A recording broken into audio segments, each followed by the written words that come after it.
Hi friends, welcome to Guru Guruppa channel. நம்ம இன்றைக்கி என்ன பார்க்க போகிறோம்னா, ஒரு டார்கெட் தமிழ் 100 அவுட் ஆஃப் 100 ஒரு சீரிஸ் ஸ்டார்ட் பண்ணோம் பார்த்தீங்களா. அதில் 10th பார்த்துட்ருக்கோம். அதோட கண்டினியூஷன் தான் இன்றைக்கி பார்க்க போகிறோம். வாங்க வீடியோக்குள்ளே போவோம். நம்ம என்ன லெசன் இன்றைக்கி பார்க்க போகிறோம்னா, விருந்து போற்றுதும்.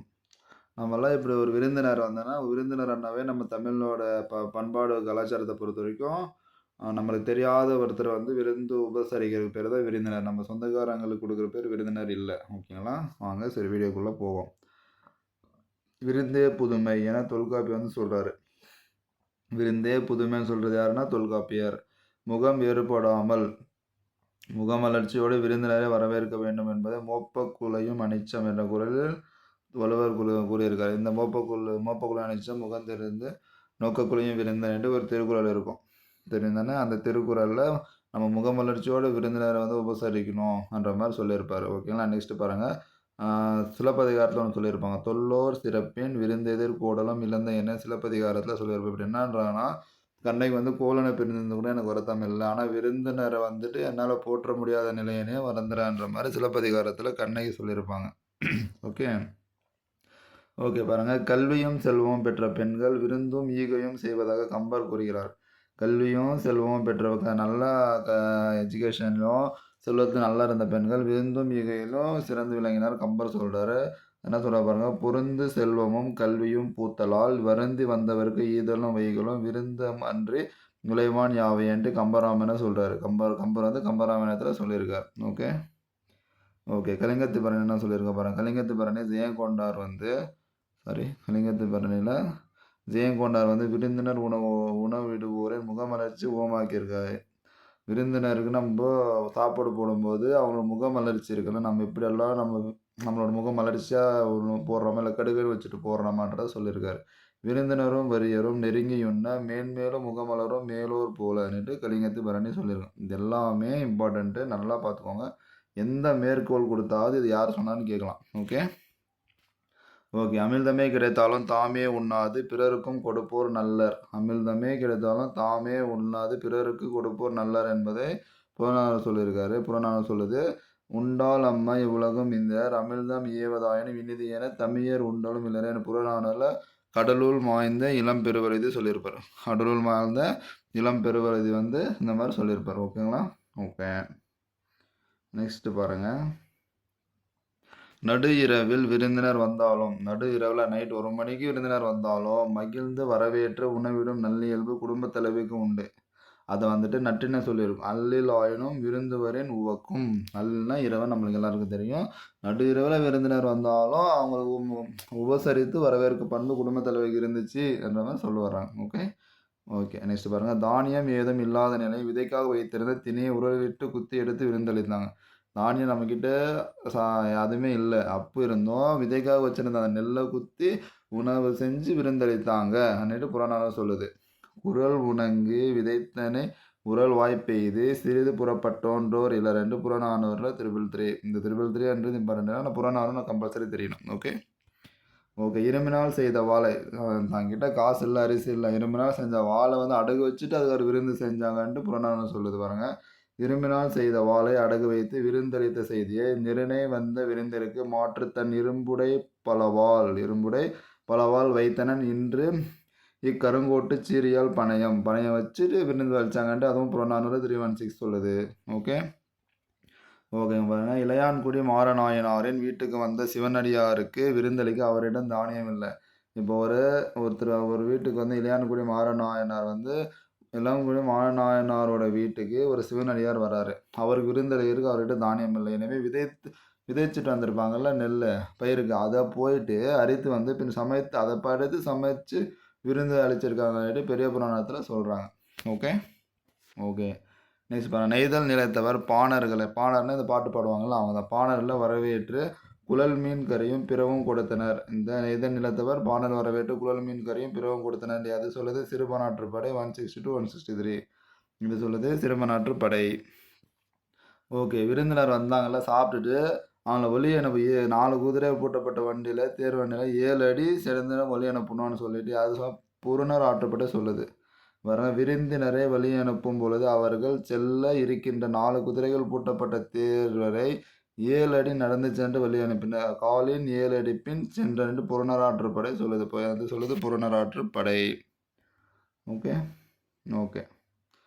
நெக்ஸ்ட் பாருங்க. இலைய மடிப்பதற்கு முந்தைய வினாடிக்கு முன்பாக மறுக்க மறுக்க பரிமாறப்பட்ட கூடுதல் இட்லியை நீண்டு கொண்டிருக்கிறது பிரியங்களின் நீள் சரடு இப்படின்னு சொன்னவர் யாருன்னா ஹம்சப்பிரியா. யாரு? ஹம்சப்பிரியா. இப்போ நம்ம எல்லாமே முடிஞ்சதை தூங்க போகிறோம்னா வாசல்ல எழுந்து வந்து உணவு உண்ண யாரோன்னு இருக்கிறீங்களா என்ற கேட்குற வழக்கம் இருந்துச்சுன்னு சொல்கிறாங்க. இங்கே பாருங்கள். வாயிலில் இரவில் மூடுவதற்கு முன்ன உணவு உண்ண வேண்டியவர் யாரேனும் உள்ளீர்களா என்று கேட்கும் வழக்கம் இருந்ததை குறுந்தகை சொல்லுது. பலர் புகு வாயில் அடைப்ப கடவநீர் வருவீர் உளரோ அப்படின்ட்டு குறுந்தகை 118 அடிகள் புலப்படுத்துகிறது. ஓகேங்களா. மருந்தே ஆயினும் விருந்தோடு உண் என்று கொன்றை வேந்தனில் ஔவையார் பாடியிருக்கார். மருந்தே ஆயினும் விருந்தோடு உண்ணன்ட்டு கொன்றை வேந்தனில் ஔவையார் பாடல. அவர் பாடிய தனிப்பாடல் பாருங்க.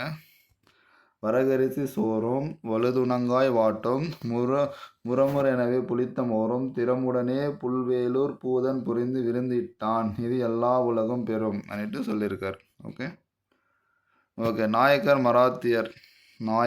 மராத்தியர் ஆட்சி காலத்தில் மிகுதியான சத்திரங்கள் வழிச்சொல்வர்க கட்டப்பட்டதன். நாயக்கர் மராத்தியர் ஆட்சி காலத்தில் மிகுதியான சத்திரங்கள் வழியில் பொருள்க கட்டப்பட்டுன்னு சொல்கிறாங்க. அமெரிக்காவில் மினசோட்டா தமிழ் சங்கம் என்ற வாழை இலை விருந்து விழாவை ஆண்டுதோறும் கொண்டாடி வருது.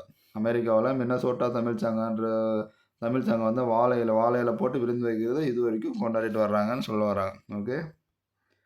ஓகே. நெக்ஸ்ட் பாருங்கள். கோபுல்லபுரத்து மக்கள் என்று உள்ள சார் இவர் கி. ராஜநாராயணன் வந்து நம்ம விடுதலை போராட்டத்தை முன்னணியாக வச்சு எழுதியிருப்பார். அதை பற்றி கொஞ்சம் பார்ப்போம். கோயில்பட்டியை சுற்றிய வட்டார பகுதியில் தோன்றிய இலக்கிய வடிவம் தான் கரிசல் இலக்கியம். எங்கே? கோயில்பட்டி. கரிசல் மண்ணோட படைப்பாளினா கு. அழகிரிசாமி. இவரது கி. ராஜநாராயணுக்கு முன்னாடி எழுத தொடங்கின யார்? கு. அழகிரிசாமி. நெக்ஸ்ட்டு கரிசல் களத்தையும் அங்குள்ள மக்களையும் மையப்படுத்தி கரிசல் இலக்கியத்தை நிலைநிறுத்தவர் யாருன்னா கி. ராஜநாராயணன். சிம்பிளாக கீரான்னு கூட கொடுக்கலாம். ஓகேங்களா. கீரா ஞாபகம் வச்சுக்கோங்க.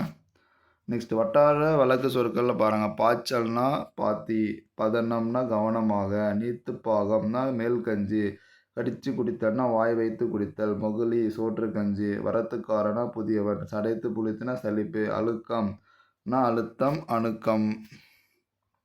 ஓகேண்ணா. தொலைவட்டைகள்னா தொலைவில், நூல்வெளி. கி. ராஜநாராயணனை பற்றி நூல்வெளி பாருங்கள். கோபுல்லபுரத்து மக்கள் வந்து இந்திய விடுதலை போராட்டத்தினை பின்னணியாக கொண்டு எழுதப்பட்டது நூல். இந்த நூலுக்கு வந்து 1991 சாகித்ய அகாதமி பரிசு கொடுத்துருக்காங்க. இதுக்கு கோபுல்லபுரத்து மக்களுக்கு. கி. ராஜநாராயணன் பற்றி கொஞ்சம் பார்ப்போம். 20க்கும் மேற்பட்ட நூல்கள் படைத்துள்ளார். கரிசல் வட்டார சொல்லகராதி ஒன்று உருவாக்கியிருக்காரு. 20க்கும் மேற்பட்ட நூல்களை படைச்சிருக்காரு. கரிசல் வட்டார சொல்லகராதி ஒன்று உருவாக்கியிருக்காரு. இவர் தொடங்கிய வட்டார மரபு புனைக்கதைகள் கரிசல் இலக்கியம் என்று அழைக்கப்படுகிறது. இவர் தொடங்கிய வட்டார மரபு புனைக்கதைகள் வந்து கரிசல் இலக்கியம் என அழைக்கப்படுகிறது. ஓகேங்களா. ஓகேங்க. பாருங்கள். இதுவும் பின்னாடி இருக்கிற ஒரு மேற்கோள் தான். கரங்கு இசை விளவின் உறந்தை என்னட்டு எது சொல்லுது? அகநானூறு. இது மாதிரி சிம்பிளாக ஒரே லைன் கொடுத்துட்டு அகநானூறு, புறநானூறு, குறுந்தகை, ஐங்குறுன்னு கொடுத்துருப்பாங்க. நம்ம கன்ஃபியூஸ் ஆகிடக்கூடாது. கரங்கு இசை விளவின் உறந்தைனா அகநானூறு. நெக்ஸ்ட் செயற்கை நுண்ணறிவுன்னு கொஞ்சம் பார்ப்போம். இயல்பான மொழி நடையை உருவாக்குதல் நேச்சுரல் லாங்குவேஜ் ஜென்ரேஷன் என்னும் மென்பொருள். அதற்கு வேர்ட்ஸ்மித் எழுத்தாணி என்று பெயர். இயல்பான மொழியை உருவாக்குதல் என்னும் மென்பொருள் இருக்குது. அப்படின்னா என்னென்னா நேச்சுரல் லாங்குவேஜ் ஜென்ரேஷன், அதுக்கு வேர்ட்ஸ்மித் எழுத்தாளி என்று பொருளாம். நெக்ஸ்ட் ஒரு டூயினோ பார்க்கலாம். 2016 IBM நிறுவனத்தோட செயற்கை நுண்ணறிவு கணினியான வாட்சன் என்ற செயற்கை நுண்ணறிவு ஏஎல் ஆர்டிஃபிஷியல் இன்டெலிஜென்ஸ் கம்ப்யூட்டர் சில நிமிடங்கள் வந்து 2 கோடி தரவில் அலசி நோயாளி ஒருவன் புற்றுநோயை கண்டுபிடிச்சது. இது ஒரு ஏஎல். சீனாவில் 50க்கும் மேற்பட்ட மருத்துவமனைகள் இயந்திர மனிதர்களை பணிக்கு அமர்த்திருக்குதான். ஓகே. ஒரு டூயினை பார்ப்போம். பெப்பர்ன்றது ஜப்பானில் சாப்பிட்டு வாங்கி உருவாக்கிய ஒரு இயந்திர மனிதன். அதுக்கு பேர் தான் பெப்பர். இது உலக அளவில் விற்பனையாக ஒரு ரோபோ. இது பெப்பர். வீட்டுக்கு, வணிகத்துக்கு, படிப்புக்குன்னு 3 வகை ரோபோக்கள் வந்து கிடைக்குதான். சீன நாட்டில் ஒரு தமிழ் கல்வெட்டு என்ன சொல்லுதுன்னா, சீன நாட்டில் கான்டன் நகருக்கு 500 கல் வடக்கே சுவன்சவ் என்னும் துறைமுக நகர் இருக்குதான். தமிழ் நகருக்கு அடிக்கடி வந்து சென்றிருக்கான். எங்கே? சுவன்சவ் எங்கே இருக்குது? சீன நாட்டில் கான்டன் நகருக்கு 50 கல் வடக்கில் சுவன்சவ் என்னும் துறைமுக நகர் இருக்குது. இதுக்கு தமிழ் வணிகருக்கு வந்து நகருக்கு அடிக்கடி வந்து போயிருக்காங்கன்னு சொல்கிறாங்க. ஓகேங்களா. அதன் காரணமாக சீனாவில் சிவன் கோயில் ஒன்று இருக்குது. சீனாவில் சீனாவில் சிவன் கோயில் ஒன்று கட்டப்பட்டது. சீன பேரரசான குப்லாய் கானின் ஆணைப்படி கட்டப்பட்டது என்பதை குறிக்கும் தமிழ் கல்வெட்டு இன்னும் அந்த கோயிலில் இருக்குது. ஓகேங்களா. இந்த கோயிலில் சோழர் கால சிற்பங்கள், இந்த கோயில் வந்து சோழர் கால சிற்பங்கள் இருக்குது. ஓகேங்களா. ஓகே ஃப்ரெண்ட்ஸ், அவ்வளோதான். இந்த வீடியோ உங்களுக்கு பிடிச்சிருக்குன்னு நினைக்கிறேன். இந்த மாதிரி இன்ட்ரெஸ்ட்டான வீடியோ உங்களுக்கு வேணும்னா நம்ம குரு குருபா சேனலை சப்ஸ்கிரைப் பண்ணுங்கள். தேங்க்யூ.